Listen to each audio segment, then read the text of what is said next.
Corona की रफ्तार बढ़ती जा रही है और बढ़ती रफ्तार लगातार लोगों को डरा भी रही है। इस डर ने लोगों को दहशत में डाल दिया है। लोग सदमे में हैं। ये आंकड़ा 2 लाख के पार चला गया है। 2.25 लाख तादाद रही है नए संक्रमित केसों की। मुंबई से पलायन जारी है। इस बीच अलग अलग जगहों से मुंबई और दिल्ली से लोग पलायन कर रहे हैं। लगातार कंप्लीट लॉकडाउन की आशंका से, रोजी रोटी छिन जाने से, रोजगार नहीं होने से लोग एक बार फिर से अपने घरों की ओर वापस रुख कर रहे हैं। लेकिन इस बीच हरिद्वार में सवाल यह भी है कि क्या वहां पर कुंभ पर ब्रेक लगेगा? क्या कुंभ समय से पहले समाप्त होगा? क्योंकि लगातार साधु संतों के संक्रमित होने का सिलसिला भी चल रहा है।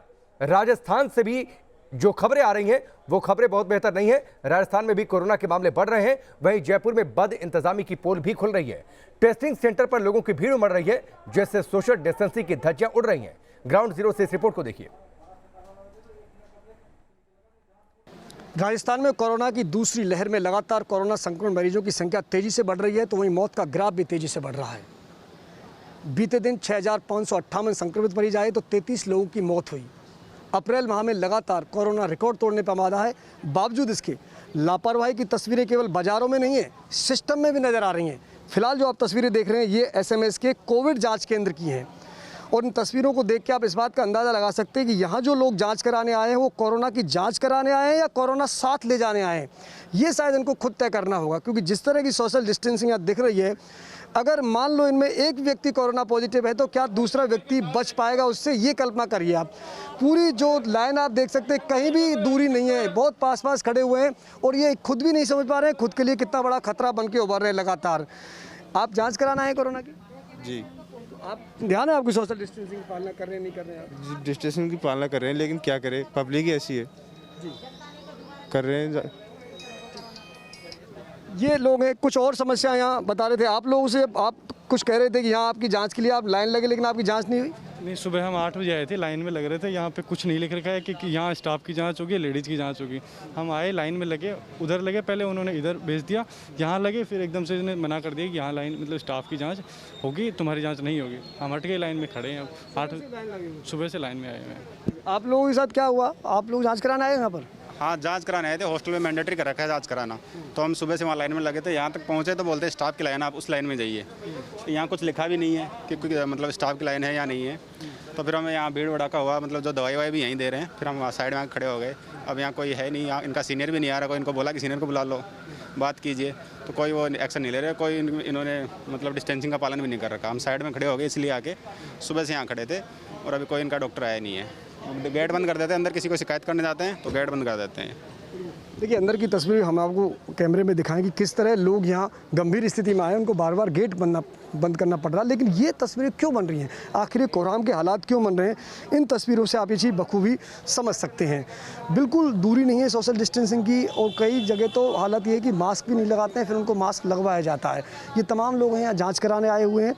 लेकिन सबसे बड़ी बात यह है कि क्यों कोविड की आप जांच कराइए, ज़रूरी भी है। कोविड की जांच कराना बेहद ज़रूरी है कि जिस तरह मामले लगातार बढ़ रहे हैं, कोविड की जांच में भी तेज़ी आई है, वैक्सीनेशन के भी लोगों का रुझान बढ़ा है। लेकिन उसके साथ साथ सावधानी बरतना बेहद ज़रूरी है। ये देखिए, यहाँ बिल्कुल दूरी नहीं है। आप जांच कराने आए हैं क्या आप लोग? हाँ, मैं जांच करवाने आई हूँ। कोविड की जांच करवाने आई हूँ। यहाँ पे किसी तरह का कोई पालन ही नहीं कर रहे, किसी भी चीज़ की कोई वो ही नहीं है, व्यवस्था ही नहीं है।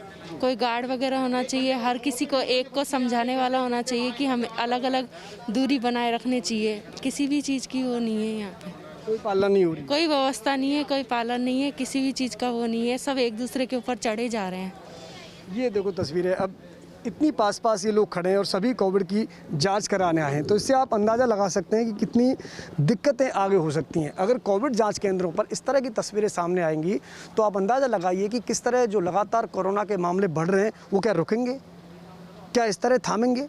क्या इस तरह हम कोरोना की जंग को जीत पाएंगे? शायद ये तस्वीरें अगर लगातार सामने आती रहीं तो तय मानिए राजस्थान में भी समय नहीं है महाराष्ट्र, गुजरात, छत्तीसगढ़ जैसे हालात बनने में। लगातार संख्या बढ़ रही है। अप्रैल माह में आप देखिए लगातार मौत का ग्राफ बढ़ा है, लगातार कोरोना संक्रमित मरीजों की संख्या बढ़ रही है। बावजूद इसके लोग सबक लेने से नहीं ले रहे हैं, लापरवाही बरतने से बाज नहीं आ रहे। लेकिन यहाँ की लापरवाही के लिए ये लोग जितने जिम्मेदार हैं उतना सिस्टम में जिम्मेदार है। ना कोई गार्ड यहाँ पर मौजूद है ये बताने के लिए कि आपको दूरी बना के रखनी है, ना अंदर कोई सिस्टम है कि आपका स्टाफ किस लाइन में लगेगा, सामान्य आदमी किस लाइन में लगेगा। यानी कि कदम कदम पर लापरवाही बिखरी पड़ी है। तो ऐसे में भला हम इस कोरोना की जंग को कैसे जीत पाएंगे। वीडियो जर्नलिस्ट राजू चौधरी के साथ लाल सिंह फौजदार, न्यूज़ नेशन, जयपुर। राज्य अलग, जिले अलग, शहर अलग, लेकिन तस्वीर कमोबेश एक जैसी आ रही है। कर्नाटक में कोरोना लगातार पैर पसार रहा है। बावजूद इसके साइबर सिटी बेंगलुरु में लापरवाही देखने को मिल रही है। बाजारों में लोग बगैर मास्क के घूम रहे हैं। इस रिपोर्ट को आप देखिए। बेंगलुरु शहर में संक्रमण तेजी से फैलता जा रहा है।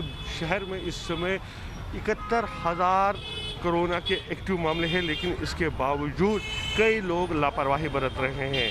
न कोई मास्क पहन रहा है और न ही सामाजिक दूरी के नियमों का ख्याल रखा जा रहा है। हम इस समय मौजूद है बेंगलुरु के सी मार्केट इलाके में। आप यहां पर देख सकते हैं तस्वीरों में कि किस तरह से सामाजिक दूरी के नियमों का उल्लंघन किया जा रहा है और मास्क भी कई लोग नहीं पहन रहे। बिना मास्क के ही जो है बाज़ार में लोग घूम रहे हैं। आप देख सकते हैं यहाँ पर। अगर कई लोगों ने मास्क पहना भी है तो वो सही तरीके से नहीं पहना है। कहीं ना कहीं लोगों की यही लापरवाही जो है वो जिम्मेदार है कोरोना के फैलने को लेकर। आप देख सकते हैं बिना मास्क के कई लोग यहाँ पर नज़र आएंगे। सर मास्क क्यों नहीं पहन रहे हैं? सर मास्क क्यों नहीं पहन रहे हैं? हक दिन सर आप देख सकते हैं यहाँ पे मार्शल भी तैनात है जो लगातार चेक कर रहे हैं मार्केट में। और यहाँ पर आप देख सकते हैं ये शख्स जो थे ये बिना मास्क पहने ही यहाँ पर जो है घूम रहे थे। मास्क जो थे मुंह से नीचे थे और यहाँ पर आप देखें बीबीएमपी मार्शल ने इसे यहाँ पर पकड़ा और जो जुर्माना है 250 रुपये जुर्माना देना पड़ता है यहाँ पर अगर आपने मास्क सही तरीके से नहीं पहना। तो ऐसी ही तस्वीरें यहाँ पर जगह जगह पर मिलेंगी जहाँ पर लोग बिना मास्क पहने घूम रहे हैं और सामाजिक दूरी के जो नियम हैं उनका भी उल्लंघन किया जा रहा है। कहीं ना कहीं अब ज़रूरत है कि लोग जो है सतर्क हो जाए। अगर हमें कोरोना को रोकना है तो लोगों को सतर्क होना होगा और सामाजिक दूरी के नियमों का ख्याल रखना होगा। मास्क ज़रूरी पहनना होगा। वीडियो जर्नलिस्ट मोनीश के साथ यासर मुश्ताक, न्यूज़ नेशन, बेंगलुरु। तो ये तस्वीरें एक बड़ी वजह है जिस तरीके से कोरोना ने रफ्तार पकड़ी है। एक बार फिर से 1 साल बाद हम उसी जगह पर आकर खड़े हो गए जहां पर 1 साल पहले खड़े थे। वो तस्वीरें एक बार फिर से देखने को मिल रही हैं। कैसे लोगों ने बड़े बड़े शहरों से अपनी गृहस्थी को समेटकर वापस अपने घर, अपने गांव का रुख कर लिया था। एक बार फिर से पलायन की तस्वीरें सामने आने लगी हैं। 1 साल बाद बहुत उम्मीदों से जो लोग महानगर पहुंचे थे, सोचा नहीं था कि घर वापसी की त्रासदी एक बार फिर से वही हालात खड़े कर देगी। दिल्ली मुंबई में लॉकडाउन की खबर से पलायन तेज हो चुका है। कुछ महीने पहले जो लोग दिल्ली मुंबई वापस आए थे ये सोचकर कि अब उनका जीवन पटरी पर वापस लौटेगा, एक बार फिर से उनकी आर्थिक स्थिति बेहतर हो सकेगी, वो एक बार फिर से वापस अपने घर लौटने लगे हैं। एक बार फिर से उसी जगह पर आकर खड़े हो गए जहां पर 1 साल पहले थे। महाराष्ट्र में कोरोना के कहर और मिनी लॉकडाउन के बीच मजदूरों का पलायन बदस्तूर जारी है। सैकड़ों लोग रेलवे स्टेशन के बाहर घर जाने के लिए डेरा डाले बैठे हैं। लोकमान्य तिलक टर्मिनस से हमारे सहयोगी विकास श्रीवास्तव की इस रिपोर्ट को देखिए। कोरोना की रफ्तार ने भले ही शहर की रफ्तार पर ब्रेक लगा दिया हो लॉकडाउन की वजह से, लेकिन जो चीज़ थमने का नाम नहीं ले रही वो है मजदूरों का पलायन। मैं आज फिर मुंबई के लोकमान्य तिलक टर्मिनस पर हूं और बदस्तूर यहां से मजदूरों का पलायन जारी है जो कि लॉकडाउन से घबरा कर अब अपने गाँव की तरफ बढ़ने के लिए मजबूर हो गए हैं। लेकिन दिक्कत इस बात की भी है कि लोगों के पास वैलिड टिकट, कन्फर्म टिकट नहीं है और इसी वजह से मजदूरों का एक बड़ा तबका यात्रा नहीं कर पा रहा है। देखिए, आप देख सकते हैं टर्मिनस के बाहर सड़क के इस पार तमाम ये मजदूर अपनी ट्रेनों का इंतज़ार कर रहे हैं कि कब उन्हें कंफर्म टिकट मिलेगी और अपनी यात्रा जो है आगे बढ़ा सकेंगे, अपने गाँव की ओर पहुंच सकेंगे। मेरे साथ कुछ नवयुवक हैं जो कि निकल तो पड़े अपने घरों से, लेकिन ये गाँव कब पहुंचेंगे इन्हें नहीं पता। लॉकडाउन की वजह से जा रहे हैं भैया आप? जी, लॉकडाउन की वजह से। क्या वजह है? कामकाज बंद हो गया, तनख्वाह नहीं मिल रही है, वजह क्या है? काम धंधा नहीं हो रहा है, बाहर से पैसे भी नहीं आ रहे। पैसे आते हैं तब हम लोग काम करते हैं, पैसे से ही काम होते हैं, कुछ नहीं तो इसी के लिए गाँव जा रहे हैं। आपके साथ क्या वजह है भाई साहब? यही मसला है, लॉकडाउन लग गया है, काम काज चल नहीं रहा है, पैसा वैसा आ नहीं रहा है, तो यहाँ बैठ के क्या करेंगे हम लोग। रुपया पैसा नहीं आ रहा है, आजीविका पे बनाई है, घर कैसे चलेगा, तमाम समस्याएं मजदूरों के पास हैं। आप लोग लॉकडाउन की वजह से जा रहे हैं शहर छोड़कर? हाँ सर, लॉकडाउन से जा रहे हैं हम लोग। काम नहीं है इसलिए हम लोग घर जा रहे हैं। कुछ खाने वाने का बंदा है, जब रूम भी भाड़ा मांगता है, अब लोग काम नहीं तो कैसे खाएंगे हम लोग, इसलिए हम लोग घर जा रहे हैं। तो लॉकडाउन में शहर की स्थिति डरावनी हो गई है, ऐसा इन मजदूरों को लगता है और इसी वजह से गांव महफूज लगता है, गांव सुरक्षित लगता है। अपने गांव में रहेंगे तो कम से कम पेट भरता रहेगा, ये इन मजदूरों की सोच है। आपके साथ क्या वजह भैया, लॉकडाउन की वजह से जा रहे हैं? नहीं सर, लॉकडाउन का इशू नहीं है। अभी गेहूं का कटाई वगैरह भी चल रहा है और कुछ शादी वगैरह का कार्यक्रम चल रहा है, इसके वजह से भी कुछ जा रहे हैं हम लोग। बेशक कुछ निजी वजहें भी हैं शहर छोड़ के जाने की। ये मौसम, दरअसल लोग समर वैकेशन की वजह से गांव भी जाते हैं, लेकिन मजदूरों का जो तबका है उसके पास एक अलग वजह है। वजह यह है कि नौकरी नहीं है, कामकाज नहीं है, समय पे तनख्वाह नहीं मिल रही है, इसी वजह से अब शहर उनको रास नहीं आ रहा है, जाना उनकी मजबूरी है। लेकिन दिक्कत ये भी है कि कंफर्म टिकट नहीं मिलती है। आप लोगों के पास कंफर्म टिकट है क्या भैया? नहीं है भाई, कंफर्म टिकट नहीं है और इसी वजह से जाने नहीं मिल रहा है। नहीं बिल्कुल, तो एक मजदूरों का ये तबका ऐसा भी है जिनके पास कंफर्म टिकट नहीं है और इसी वजह से जब वो टर्मिनस पर पहुंचते हैं यहाँ पर, तो उन्हें लाइन से अलग कर दिया जाता है, क्योंकि यहाँ पर भीड़ को नियंत्रित करने के लिए रेलवे ने साफ कर दिया है कि जिसके पास कंफर्म टिकट है वही टर्मिनस के मुख्य द्वार तक पहुँचेगा और अगर उसके पास कंफर्म टिकट नहीं होता तो उसे भीड़ से, कतार से छांट दिया जाता है और ये मजदूर यहीं पर खड़े के खड़े रह जाते हैं। हमने मजदूरों का एक तबका ऐसा भी देखा जो कि लगातार 3 दिन से यहाँ पर रोज़ाना आता है इस उम्मीद में कि शायद उन्हें कंफर्म टिकट मिल जाए, शायद उनका वेटिंग लिस्ट जो है वो कंफर्म हो जाए, लेकिन ऐसी कोई बात मजदूरों के साथ नहीं। आप क्या कहना चाहते हैं भैया? 5 दिन से आ रहा हूँ मैं। कितने दिन से? 5 दिन से मेरा टिकट नहीं बन पा रहा। तो वेटिंग लिस्ट का टिकट भी नहीं है आपके पास? 53 वेटिंग लिस्ट बोल रहे हैं, कंफर्म टिकट नहीं दे रहे। कंफर्म टिकट नहीं दे रहे हैं। तो ये इकलौते ऐसे मजदूर नहीं है, दरअसल इनके साथ कई ऐसे लोग हैं जो कि वेटिंग का। आपका टिकट बताइएगा मुझे, आपका टिकट मुझे बताइएगा। ये देखिए मेरी आईडी, 5 महीने करता हूँ मैं।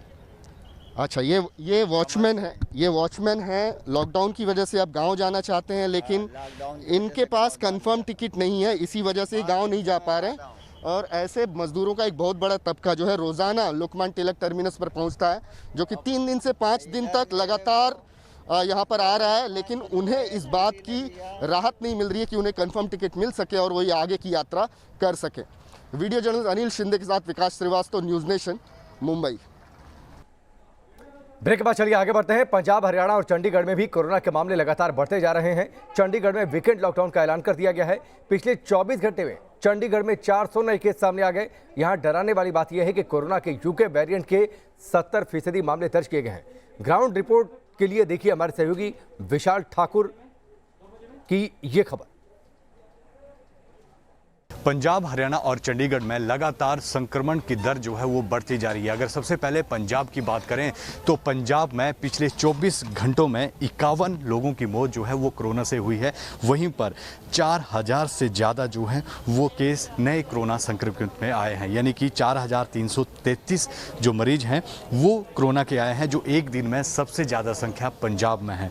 वहीं पर अगर बात करें तो अभी तक जो 7722 लोगों की कोरोना से मौत हो चुकी है, वहीं पर पूरे पंजाब भर में 30,000 से ज़्यादा जो एक्टिव केस संक्रमण से हैं वो पंजाब में हैं। तो कहीं ना कहीं पंजाब में लगातार कोरोना जो है वो पांव पसार रहा है। वहीं पंजाब के मुख्यमंत्री ने साफ तौर पर कहा है कि जो कोविड के गाइडलाइन है उनका सख्ती से जो है वो पालन जो है वो पंजाब में किया जाएगा, यानी कि चाहे वो स्वास्थ्य महकमा है या फिर पुलिस प्रशासन है, उन्हें सख्त हिदायतें दी गई हैं कि वह जो है कोविड के नियमों को सख्ती से पालन करवाएं। इसके साथ साथ जो एकांतवास में जो लोग रह रहे हैं उनको पर नजर रखने के लिए भी टीमों का गठन की बात जो है वो पंजाब के मुख्यमंत्री ने की है। इसके साथ साथ अगर बात करें हरियाणा की, तो हरियाणा में दूसरे दिन भी जो संक्रमित का आंकड़ा है वो 5000 से ऊपर पहुंच गया है, यानी कि पिछले 24 घंटों में जो है 5858 केस जो हैं वो नए कोरोना के आए हैं। साथ ही जो 18 मौतें हैं वो हरियाणा में हुई हैं। और इसी के साथ साथ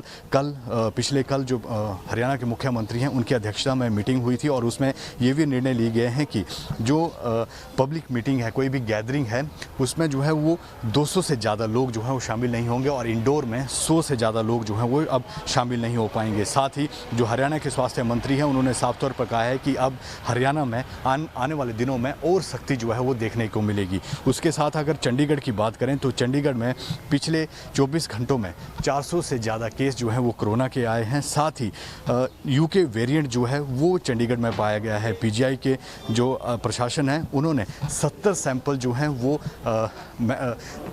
रिपोर्ट में भेजे थे और उसमें से जो है वो 60 जो लोगों के सैंपल थे वो चंडीगढ़ से जो लिए गए थे उसमें जो है वो यूके वेरिएंट पाया गया है। यानी कि अब पहले पंजाब में यूके वेरिएंट पाया गया था, अब चंडीगढ़ में भी वो पांव पसार चुका है। यानी कि अब धीरे धीरे चाहे पंजाब है, हरियाणा है या फिर चंडीगढ़, यहाँ पर आए दिन जो है वो जो संक्रमण दर है वो लगातार जो है बढ़ती जा रही है। वहीं पर प्रशासन से लेकर सरकारें अब सख्त कदम उठाने भी जा रही हैं। वीडियो जर्नलिस्ट श्रवण के साथ विशाल ठाकुर, न्यूज़ नेशन, पंजाब।